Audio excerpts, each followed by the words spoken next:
مدنی channel کے ناظرین، الحمدللہ عز و جل سلسلہ دارالافتاء اہل سنت میں ایک مرتبہ پھر حاضر ہیں۔ آپ کو اس سلسلے میں خوش آمدید کہتے ہیں۔ اس سلسلے میں آپ مختلف موضوعات پر مختلف سوالات کے جوابات سنتے ہیں۔ انشاءاللہ تبارک و تعالی آج بھی مختلف سوالات آپ کے بھی شامل کیے جائیں گے۔ کچھ سوالات پہلے سے موجود ہیں، ان کے بھی جوابات انشاءاللہ تبارک و تعالی اس سلسلے میں دیے جائیں گے۔ تو ہمارے میزبان موجود ہیں، لیکن مائک تھوڑا سا ان کا ڈسٹرب ہے، پریشانی اس حوالے سے، تو ٹھیک ہو جائے گا تو انشاءاللہ تبارک و تعالی یہی میزبانی کریں گے، سوالات انہی کی طرف سے ہوں گے۔ ایک سوال ہم سے یہ کیا گیا ہے کہ نبی کریم صلی اللہ تعالیٰ علیہ وآلہ وسلم کی جو تاریخ ولادت ہے وہ صحیح کیا ہے، یعنی کس تاریخ کو نبی کریم صلی اللہ تعالیٰ علیہ وآلہ وسلم اس دنیا میں جلوہ گر ہوئے؟ تو جمہور علماء کا قول، جس کو امام اہل سنت اعلی حضرت امام احمد رضا خان رحمۃ اللہ تعالی علیہ نے اپنے فتاوی رضویہ کی 26ویں جلد میں نطق الہلال نامی اپنے رسالے کے اندر نقل کیا ہے، وہ یہ ہے کہ نبی کریم صلی اللہ تعالیٰ علیہ وآلہ وسلم کی ولادت باسعادت یہ 12 ربیع الاول کو ہوئی۔ اور امام اہل سنت نے اس حوالے سے تقریباً 9 قول علماء کے ذکر کیے ہیں۔ بعض نے 2 تاریخ کہی، بعض نے 8 تاریخ کہی، بعض نے 10 تاریخ کہی، یعنی مختلف اس بارے میں علماء کے اقوال ہیں۔ لیکن امام اہل سنت رضی اللہ تعالی عنہ نے کئی کتابوں کے حوالے سے اس بات کو ثابت کیا کہ نبی کریم صلی اللہ تعالی علیہ وآلہ وسلم کی ولادت کا قول جو جمہور کا قول ہے وہ یہ ہے کہ آپ صلی اللہ تعالی علیہ وآلہ وسلم کی ولادت باسعادت یہ 12 ربیع الاول کے دن ہوئی، یعنی صبح صادق کے وقت آپ دنیا میں تشریف لے کر آئے، جلوہ گر ہوئے۔ اس لیے بعض لوگ جو اس حوالے سے تشویش بھی پھیلاتے ہیں کہ نہیں جی نبی کریم صلی اللہ تعالی علیہ وسلم کی تاریخ ولادت جو ہے وہ امام اہل سنت نے 8 تاریخ لکھی ہے، حالانکہ ایسا بالکل نہیں ہے۔ امام اہل سنت رضی اللہ تعالی عنہ نے فتاوی رضویہ کے اندر واضح الفاظ میں یہ ارشاد فرمایا کہ اس بارے میں علماء کے مختلف اقوال موجود ہیں، لیکن صحیح یہ ہے کہ امام اہل سنت نے فرمایا، جس پر جمہور علماء ہیں، اکثر اہل علم ہیں، وہ یہ ہے کہ نبی کریم صلی اللہ تعالی علیہ وسلم 12 تاریخ کو تشریف لے کر آئے ہیں۔ لہذا اس حوالے سے تشویش پھیلانا، لوگوں کو پریشان کرنا اور گمراہ کرنا یہ غلط کام ہے۔ گمراہ کن لوگوں کا کام ہے کہ جو لوگوں کو گمراہی کی طرف لے کر آتے ہیں۔ ہرگز ایسا نہیں ہے کہ امام اہل سنت نے یہ فرمایا ہو کہ جس صحیح تاریخ نبی کریم صلی اللہ علیہ وسلم کی 8 تاریخ ولادت یہ کوئی اور تاریخ ہے، ایسا نہیں ہے۔ صحیح۔ مدنی چینل کے ناظرین، ٹیکنیکل فالٹ کی وجہ سے تھوڑا سا آپ کو محسوس ہوا ہوگا۔ اچھا حضور یہ ارشاد فرمائیں کہ جیسے حضور علیہ الصلوۃ والسلام کی ولادت کی تاریخ پر آپ نے یہ کلام فرمایا، اسی طرح بہت ساری چیزیں ایسی ہیں کہ جو مسلمان استعمال کرتے ہیں اور ان کا اس حوالے سے ذہن یہ ہوتا ہے کہ انشاءاللہ عز و جل اس چیز کی برکت سے ہمیں برکت ملے گی، شفا ملے گی۔ اسی طرح اس میں ایک تعویذ بھی ہے۔ تو بعض لوگوں کا یہ کہنا ہے کہ تعویذ کا جو استعمال ہے یہ مطلب صحیح نہیں ہے اور پاک و ہند سے یہ مطلب ہماری طرف آیا ہے، یعنی حضور علیہ الصلوۃ والسلام کے دور میں کسی حدیث کا وہ حوالہ بھی دیتے ہیں کہ سرکار نے اس کو شرک فرمایا۔ اسی طرح جو ہے وہ یہ بھی کہتے ہیں کہ قرآن مجید سے ہی شفا حاصل کی جا سکتی ہے، تعویذ کا اس میں کوئی دخل نہیں ہے۔ تو کیا فرمائیں گے؟ قرآن مجید سے شفا حاصل کی جا سکتی ہے، اور یوں بھی کہتے ہیں کہ صرف پڑھ کر ہی شفا حاصل ہو سکتی ہے، دوسرے طریقوں سے حاصل نہیں ہو سکتی۔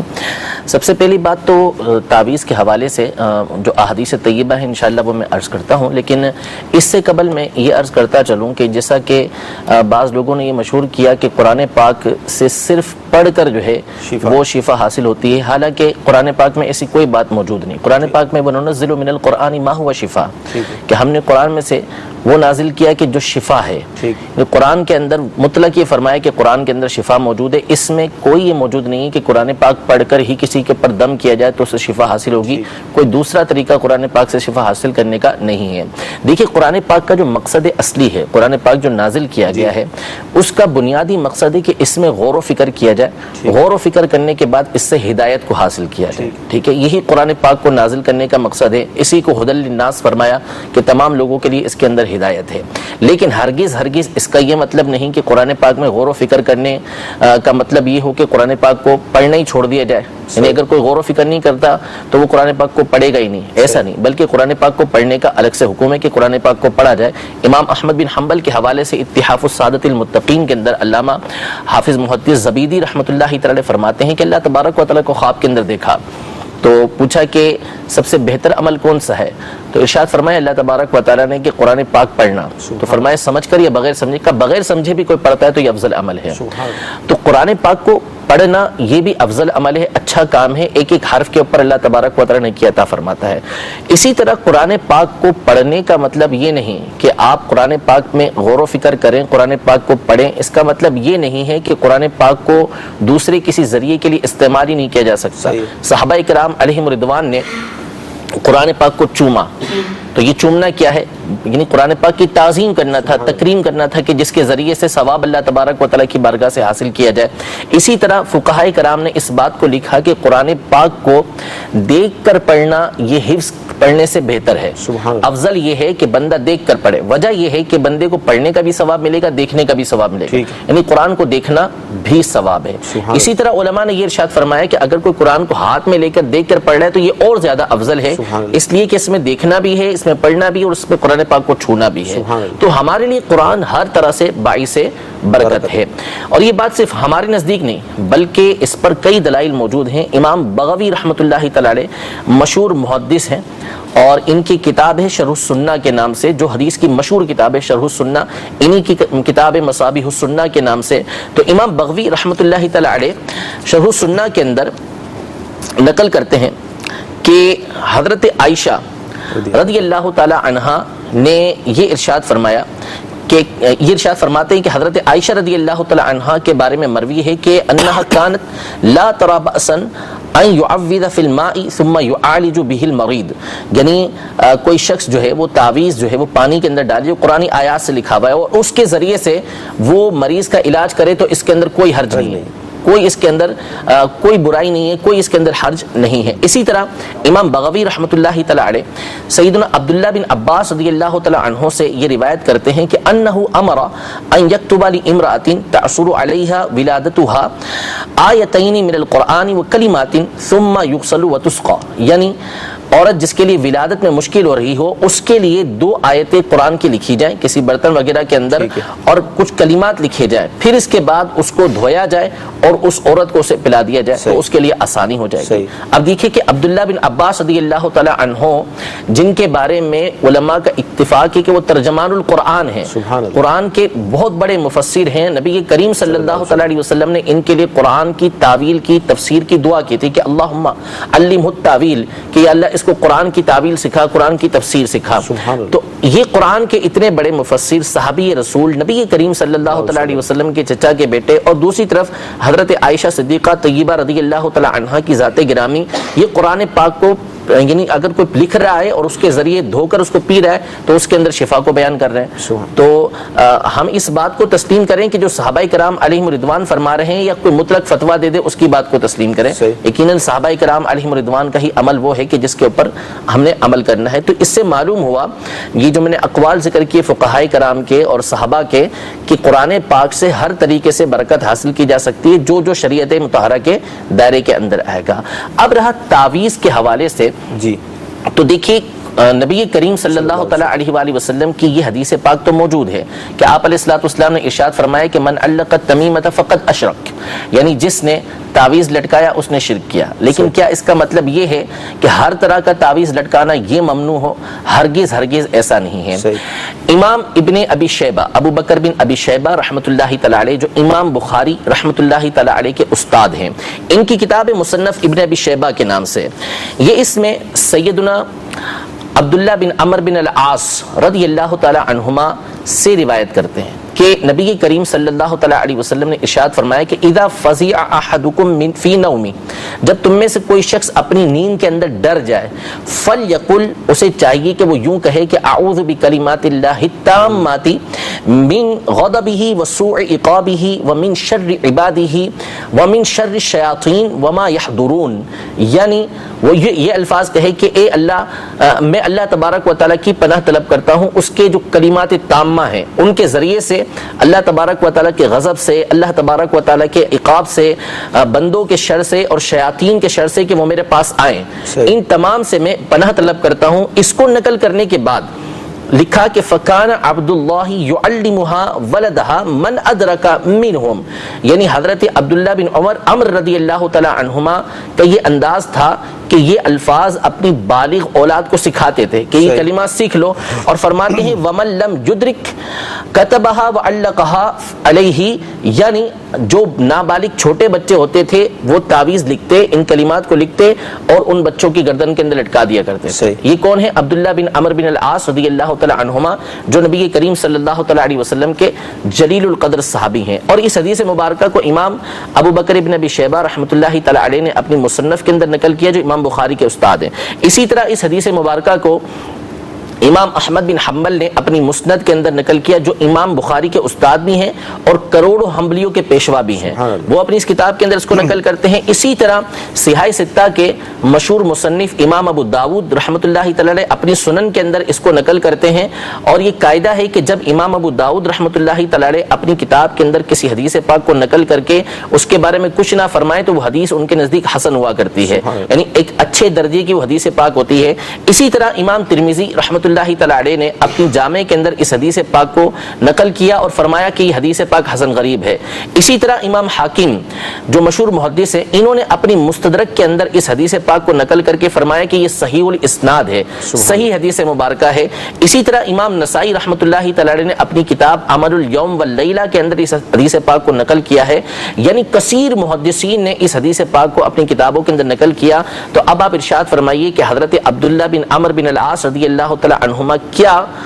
شرک کرنے والے تھے کہ جو انہوں نے تعویذ کو لٹکایا اپنے بچوں کے گلے کے اندر؟ ہرگز ہرگز ایسا نہیں ہو سکتا کہ صحابی جو ہے وہ ایسا عمل کرے کہ جو شرک والا ہو اور اس پر وہ بات مخفی رہ جائے، پوشیدہ رہ جائے، کہ جس کی نبی کریم صلی اللہ تعالی علیہ وسلم نے شرک سے دوری فرمائی ہو کہ یہ شرک ہے، اس سے دور رہو، اور وہ صحابی پر مخفی رہے، ایسا نہیں ہو سکتا۔ امام ابن ابی شیبہ رحمۃ اللہ تعالی علیہ نے اپنی کتاب مصنف ابن ابی شیبہ کے اندر پورا ایک چیپٹر باندھا ہے، ایک پورا چیپٹر بنایا ہے، باب باندھا ہے، جس کا نام ہے من رخص فی تعلیق التعاویذ، یعنی ان علماء کے اقوال، ان فقہا کے، ان تابعین کے اقوال کہ جنہوں نے اس بات کی رخصت دی کہ گلے کے اندر تعویذ لٹکایا جائے۔ اب اس میں انہوں نے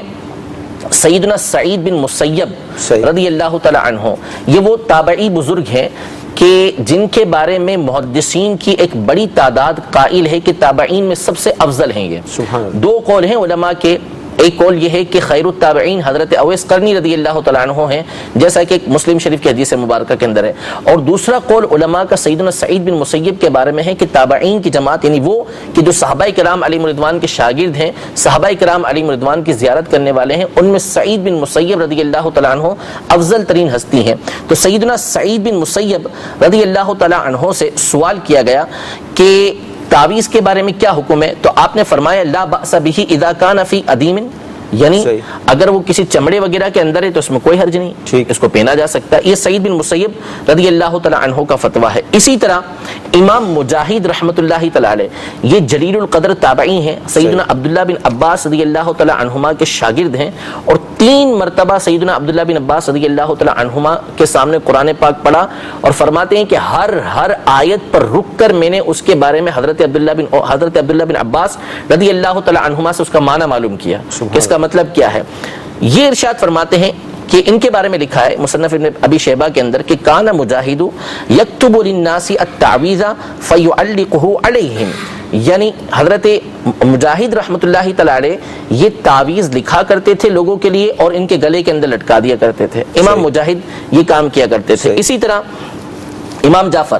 رحمۃ اللہ تعالی علیہ اپنے والد گرامی امام محمد باقر رحمۃ اللہ تعالی علیہ سے روایت کرتے ہیں کہ انہ کان لا یرا بأسا ان یکتب القرآن فی ادیم ثم یعلقہ، یعنی اس میں کوئی حرج نہیں ہے کہ کسی چمڑے وغیرہ کے اندر قرآن پاک کو لکھا جائے اور اس کو گلے کے اندر لٹکا لیا جائے۔ یہ امام باقر رحمۃ اللہ تعالی علیہ کا فتویٰ ہے۔ اسی طرح امام ابن سیرین رحمۃ اللہ تعالی علیہ، یہ بھی تابعی بزرگ ہیں، ان کے بارے میں اسی کتاب کے اندر نقل کیا ہے کہ انہ کان لا یرا بأسا بالشیء من القرآن، یعنی امام ابن سیرین اس میں کوئی حرج نہیں جانتے تھے کہ قرآن پاک سے کوئی چیز لکھی جائے اور گلے کے اندر اس کا تعویذ بنا لیا جائے۔ یوں ہی حضرت عطا جو جلیل القدر تابعی ہیں، بہت بڑے تابعی بزرگ گزرے ہیں اور بڑے بڑے محدثین کے یہ شاگرد ہیں، ان کا فتویٰ بھی اس کے اندر موجود ہے کہ لا بأس ان تعلق القرآن، کہ اس میں کوئی حرج نہیں کہ قرآن کا کچھ حصہ لکھا جائے اور گلے کے اندر لٹکا لیا جائے، بلکہ یہ تو فرماتے ہیں کہ پورے کا قرآن بھی اگر کسی نے لٹکا لیا تو اس میں کوئی حرج نہیں ہے۔ اسی طرح حضرت ایوب سختیانی رحمۃ اللہ تعالی علیہ یہ فرماتے ہیں کہ انہ رأى فی عدد عبید اللہ ابن عبداللہ ابن عمر خیطا، یعنی انہوں نے حضرت عبید اللہ بن عبداللہ بن عمر، یعنی عبداللہ بن عمر جو حضرت عمر رضی اللہ تعالی عنہ کے بیٹے ہیں، ان کے بیٹے کے بازو کے اندر جو ہے وہ دھاگا یعنی تعویذ بندھا ہوا دیکھا. تو یہ حضرت عمر رضی اللہ تعالی عنہ کے پوتے شرک کر رہے تھے، حضرت عبداللہ بن عمر رضی اللہ تعالی عنہ کے بیٹے شرک کر رہے تھے. ہرگز ایسا نہیں ہو سکتا کہ وہ شرک کر رہے ہوں. اس طرح کئی انہوں نے اس میں اقوال نقل کیے ہیں کہ جس میں جلیل القدر تابعین نے، صحابہ کرام علیہم رضوان کے اقوال موجود ہیں کہ جن سے یہ بات واضح ہوتی ہے کہ گلے کے اندر تعویذ لٹکایا جائے تو اس میں کوئی حرج نہیں. اب سوال یہ پیدا ہوتا ہے، پہلی بات تو یہ کہ جیسے کہ آپ نے کہا کہ یہ پاکستان ہندوستان کی ایجاد ہے، یعنی جس نے بھی کہا پاک و ہند کی ایجاد ہے، تو یہ کون سے علماء ہیں؟ ان میں سے کون سا لاہور سے یا کراچی سے، پشاور سے، کوئٹہ سے آیا ہوا ہے؟ سارے کے سارے علماء جو ہے یہ عرب کے علماء ہیں اور تابعین اور صحابہ ہیں، بڑے بڑے صحابہ اور تابعین اس حوالے سے فتوے دے رہے ہیں. تو یہاں پر اس کی ایجاد کیسے ہو گئی؟ اور اسی طرح صحابی رسول حضرت عبداللہ بن عمر بن العاص رضی اللہ تعالی عنہما یہ نبی کریم صلی اللہ علیہ وسلم سے براہ راست پڑھے ہوئے ہیں. حضرت عبداللہ بن عباس رضی اللہ تعالی عنہما یہ براہ راست نبی کریم صلی اللہ علیہ وسلم سے علم حاصل کرنے والے. حضرت عائشہ رضی اللہ تعالی عنہا براہ راست نبی کریم صلی اللہ علیہ وسلم سے علم حاصل کرنے والی، کہ یہ سارے کے سارے اس سے ان کو معلوم ہی نہیں تھا کہ تعویذ لٹکانے کی وجہ سے جو شرک ہو جاتا ہے. تو اب معنی یہ ہے کہ اصل میں جب اس طرح کی بات آ جائے نا، جب دو طرف سے کسی ہمیں معلوم ہو کہ بھئی ایک طرف یہ ہے دوسری طرف یہ ہے، تو پھر ہمیں معلوم کرنا چاہیے کہ مطلب کیا ہوتا ہے. یہ نہیں ہوتا کہ آپ ایک طرف کو لیں اور دوسری طرف کو چھوڑ دیں. یہ تو یہودیوں کا طریقہ کار ہے. قرآن مجید فرقان حمید میں اللہ تبارک و تعالی ارشاد فرماتا ہے ان کے بارے میں کہ یہ لوگ کہتے ہیں کہ نؤمن ببعض ونکفر ببعض، کہ بعض پر ایمان لے کر آتے ہیں، بعض پر کفر کرتے ہیں. یعنی کچھ جو اپنی من پسند کا ہے اس کو لے لیا اور جو سمجھ نہیں آیا اس کو چھوڑ دیا. یہ مسلمانوں کا طریقہ کار نہیں. مسلمان تمام کی تمام چیزوں پر ایمان لے کر آتا ہے. اب ہونا یہ چاہیے کہ ہم اس کا معنی معلوم کریں کہ نبی کریم صلی اللہ تعالی علیہ وآلہ وسلم نے جو ارشاد فرمایا اس کا مطلب کیا ہے. تو آئیے علماء سے پوچھ لیتے ہیں، اور ان علماء سے پوچھتے ہیں جو آج کے دور کے نہیں بلکہ سینکڑوں سال پہلے گزر چکے ہیں. امام خطابی رحمۃ اللہ تعالی علیہ، جن کا جو بخاری شریف کی سب سے پہلی انہوں نے شرح لکھی ہے، یعنی اتنے پرانے ہیں. ان کا سن وفات جو ہے وہ تقریباً 360 کے قریب بنتا ہے. انہوں نے امام بیہقی رحمۃ اللہ تعالی علیہ نے السنن الکبریٰ کے اندر، امام بغوی رحمۃ اللہ تعالی علیہ نے مصابیح السنہ کے اندر، امام ذہبی نے الطب النبوی کے اندر، اسی طرح امام ملا علی قاری رحمۃ اللہ تعالی علیہ نے مرقات المفاتیح کے اندر، امام طاہری پٹنی رحمۃ اللہ تعالی علیہ نے مجمع بحار الانوار کے اندر، اور کئی کتابوں کے اندر ان احادیث طیبہ کے معنی بیان کیے ہیں کہ اس حدیث کا مطلب کیا ہے. میں آپ کو فقط امام بیہقی کی عبارت سناتا ہوں. امام بیہقی رحمۃ اللہ تعالی علیہ مشہور محدث ہیں، اور ان کی کتاب سنن کبریٰ یہ اہل علم جانتے ہیں کہ کتنی مشہور کتاب ہے. اس کتاب کے اندر امام بیہقی امام ابو عبید کے حوالے سے لکھتے ہیں وقد يحتمل ان يكون ذلك وما اشبهه من النهي والكراهيه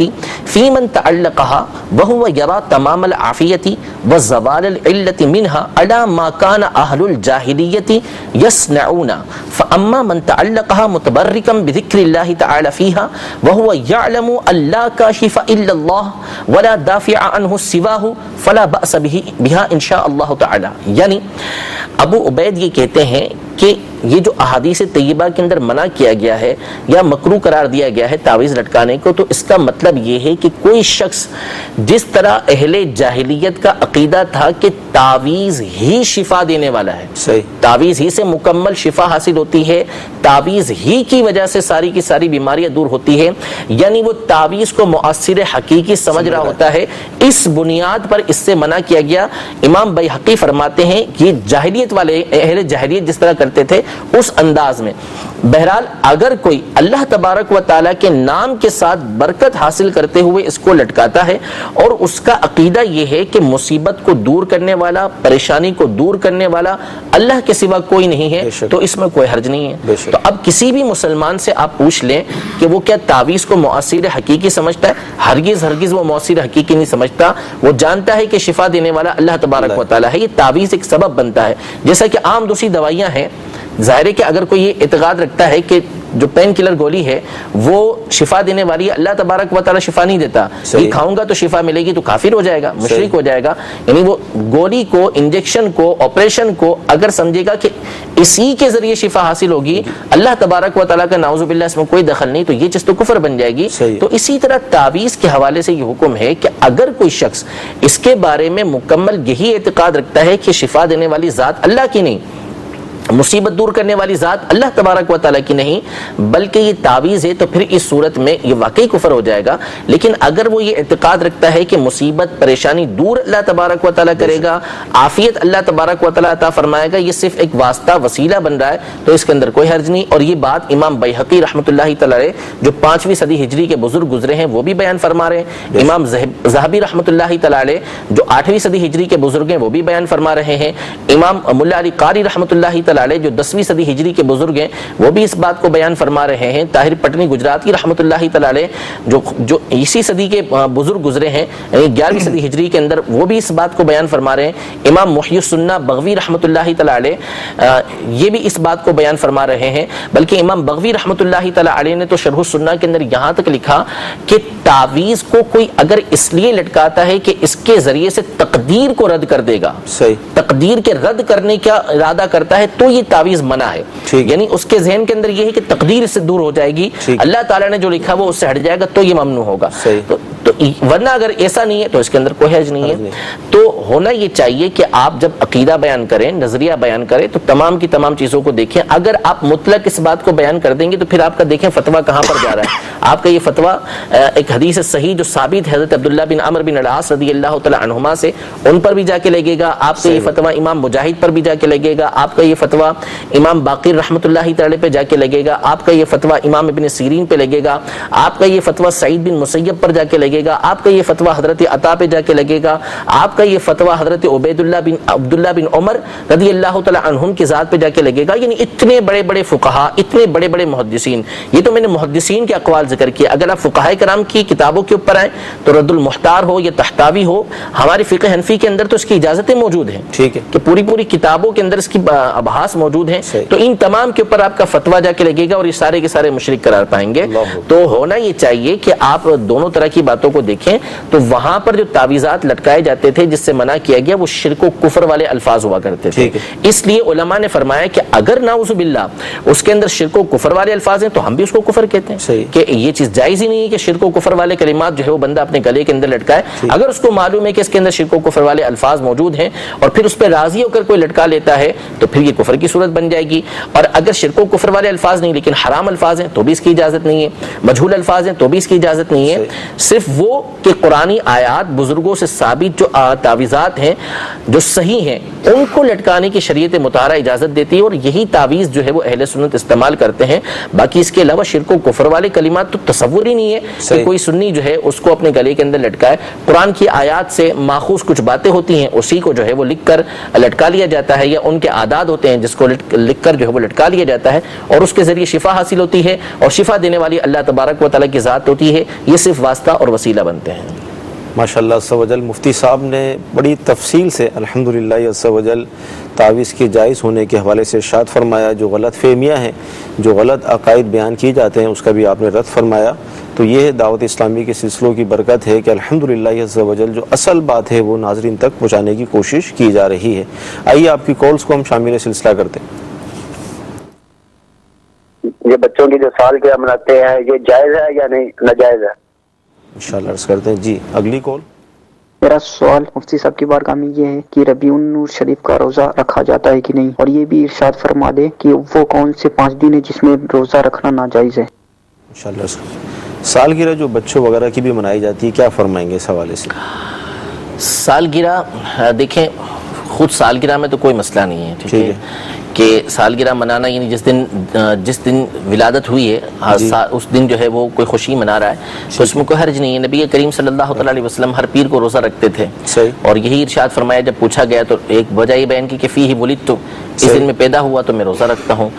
تو سالگرہ اگر شریعت مطہرہ کے دائرے کے اندر بنائی جاتی ہے، اس میں کوئی غلط کام نہیں کیا جاتا، مثلا میوزک نہیں ہے اس کے اندر، اسی طرح عورتوں مردوں کا اختلاط نہیں ہے، کوئی تالیاں وغیرہ نہیں بجائی جا رہی، کوئی غلط کام نہیں کیا جا رہا، بس جمع ہوئے، کیک اگر کاٹنا ہے تو کاٹ لیا، ورنہ کھانا وغیرہ کھا لیا، دعا کر لی، تو اس میں کوئی حرج نہیں ہے، خوشی منائی جا سکتی ہے اس کے اندر۔ ٹھیک ہے۔ اچھا، اسی طرح اس مبارک مہینے میں روزہ رکھنے کے حوالے سے کیا فرمائیں گے، اور وہ 5 روزے کون سے ہیں جو منع ہیں؟ دیکھیں روزہ اس مہینے کی کوئی الگ سے خصوصیت یا فضیلت آئی ہو وہ تو نہیں منقول کہیں پر پڑی نہیں ہے کہ ربیع الاول کے مہینے کے اندر کوئی روزہ رکھیں گے تو الگ سے کوئی ثواب ہو. ویسے روزہ رکھنے کا ثواب ہے, پیر کو روزہ رکھنا نبی کریم صلی اللہ علیہ وسلم کی سنت مبارکہ ہے, اسی طرح جمعرات کو بھی روزہ رکھنا نبی کریم صلی اللہ علیہ وسلم کا معمول تھا. تو اگر ان ایام میں روزے کی نیت کرتے ہیں, سنت کی نیت کرتے ہیں تو انشاءاللہ اس کا ثواب ملے گا. اور 12 تاریخ کو بھی جو ہے وہ عاشقان رسول روزہ رکھتے ہیں تو رکھنا چاہیے بالکل نبی کریم صلی اللہ علیہ وسلم کی ولادت کی خوشی کے اندر, تو اس میں روزہ رکھا جا سکتا ہے. البتہ کوئی الگ سے اس کی فضیلت ہو تو وہ کہیں کسی کتاب کے اندر پڑی نہیں ہے. اب باقی رہا وہ 5 ایام کے جس میں روزہ رکھنے سے منع کیا گیا ہے, تو وہ ایک تو عید الفطر کا روزہ ہے, یعنی جو رمضان کے بعد پہلی شوال ہوتی ہے جس کو عید الفطر کہا جاتا ہے, اس دن روزہ نہیں رکھ سکتے, یہ مکروہ تحریمی ہے, ناجائز ہے. اور اسی طرح بقرعید کے 4 روزے یعنی 10 تاریخ سے لے کر 13 تاریخ تک, 10 11 12 13 یہ 4 دن کے جو روزے ہیں یہ مکروہ تحریمی ہیں, ان کو رکھنا ناجائز ہے. یہ رکھیں گے تو گناہگار ہوں گے, ان کے رکھنے کی اجازت نہیں ہے. اچھا, جیسے ابھی آپ نے جو جواب ارشاد فرمایا 5 روزوں کے حوالے سے, تو اس میں دونوں عیدوں کا آپ نے تذکرہ کیا. اب یہ جو 12 تاریخ ہے یہ ہم سب کے لیے عید ہے, عید میلاد النبی اس کو ہم کہتے ہیں, اور ساتھ آپ نے یہ بھی فرمایا کہ روزہ رکھیں اس دن, خدا آقا علیہ الصلوۃ والسلام کی سنت مبارکہ بھی ہے. تو عید اور روزہ اصل میں یہاں شیطان وسوسہ پیدا کرتا ہے, کیا فرمایا؟ دیکھیں مسئلہ یہ ہے کہ عید جو ہے وہ عربی کے اندر ہر لوٹنے والی خوشی کو بولتے ہیں. ٹھیک ہے, یعنی بار بار آنے والی خوشی کو عید کہا جاتا ہے. جیسے قرآن پاک میں سیدنا عیسیٰ علی نبینا علیہ الصلوۃ والسلام نے جب اللہ تبارک و تعالیٰ کی بارگاہ میں دعا کی کہ انزل علینا مائدۃ من السماء تکون لنا عیدا لاولنا وآخرنا, یعنی ہم پر مائدہ اتار آسمان سے, دسترخوان اتار, تاکہ یہ ہمارے اب پہلوں کے لیے اور اگلوں کے لیے عید ہو جائے. ٹھیک ہے, یعنی وہ دن لوٹ لوٹ کر خوشی والا ہمارے لیے ہو جائے کہ اس دن اللہ تبارک و تعالیٰ کی نعمت ہمارے پر نازل ہوئی. تو ایک عید تو عید شرعی ہے کہ جس میں اللہ تبارک و تعالیٰ کے حبیب صلی اللہ تعالیٰ علیہ وسلم نے روزہ رکھنے سے منع فرمایا, تو وہ اس اعتبار سے عید ہے. باقی جو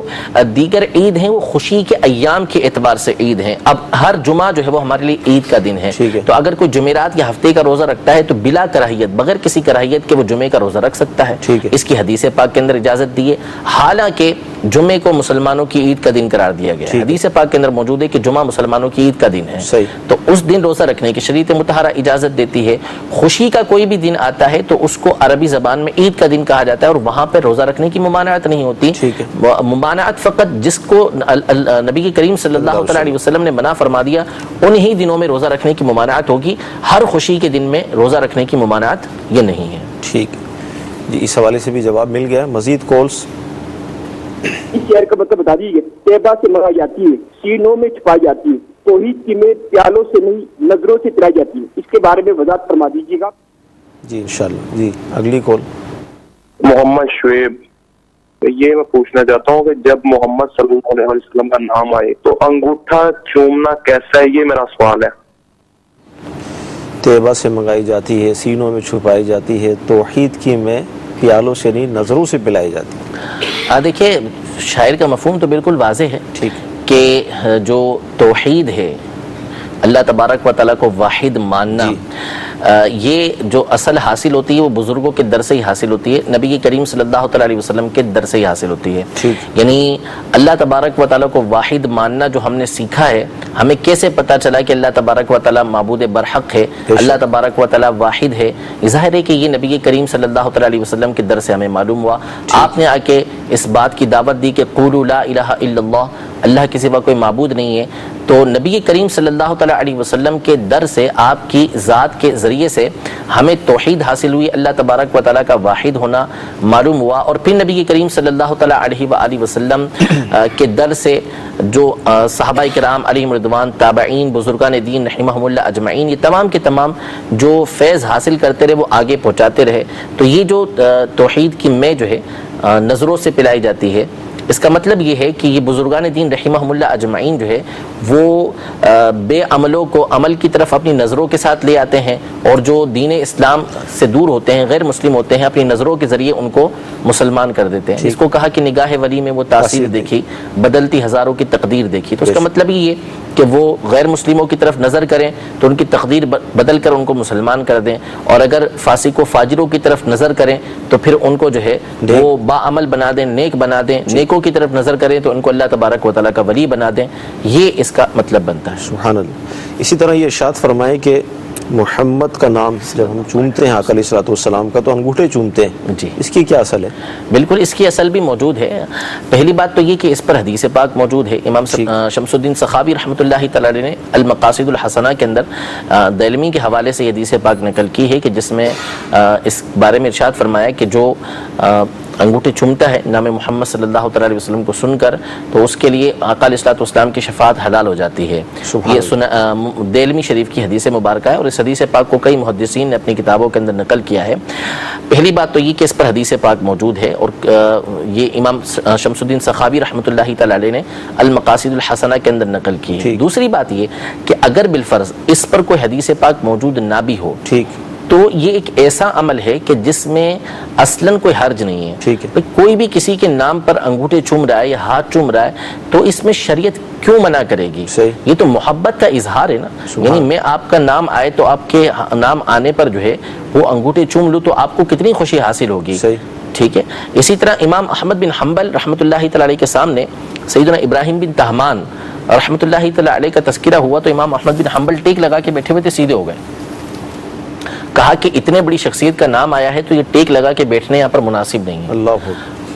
کس حدیث پاک کے اندر یہ موجود ہے؟ کسی حدیث پاک میں ایسا موجود نہیں ہے کہ کسی کا نام آئے تو پھر آپ سیدھے ہو کے بیٹھ جائیں، لیکن امام احمد بن حنبل نے ادب و احترام کیا۔ تو اسی طرح یہ جو انگوٹھے چومے جا رہے ہیں اس میں ادب و احترام ہے نبی کریم صلی اللہ علیہ وسلم کے نام کا، شریعت مطہرہ کے کسی اصول سے نہیں ٹکراتا۔ امام سخاوی رحمۃ اللہ تعالی علیہ نے مقاصد حسنہ کے اندر کئی بزرگوں کے واقعات نقل کیے ہیں کہ انہوں نے اس بات کو بیان کیا کہ ان کی آنکھیں دکھی، کسی کی آنکھ کے اندر کنکر چلا گیا، نکل نہیں رہا تھا، نبی کریم صلی اللہ علیہ وسلم کا نام آیا، انہوں نے انگوٹھے آنکھوں سے لگائے چوم کر، ان کی آنکھوں کا درد دور ہو گیا، کنکر باہر آ گئے۔ اللہ، اور بعضوں نے اقوال نقل کیے کہ جو نبی کریم صلی اللہ علیہ وسلم کے نام مبارک سن کر انگوٹھوں کو چوم لیتا ہے تو اس کی آنکھیں کبھی نہیں دکھیں گی۔ تو اس میں کوئی حرج ہے ہی نہیں اصلاً کہ اس کے اوپر کلام کیا جائے کہ نبی کریم صلی اللہ علیہ وسلم کے نام مبارک پر انگوٹھے چومنا یہ جائز ہے یا نہیں۔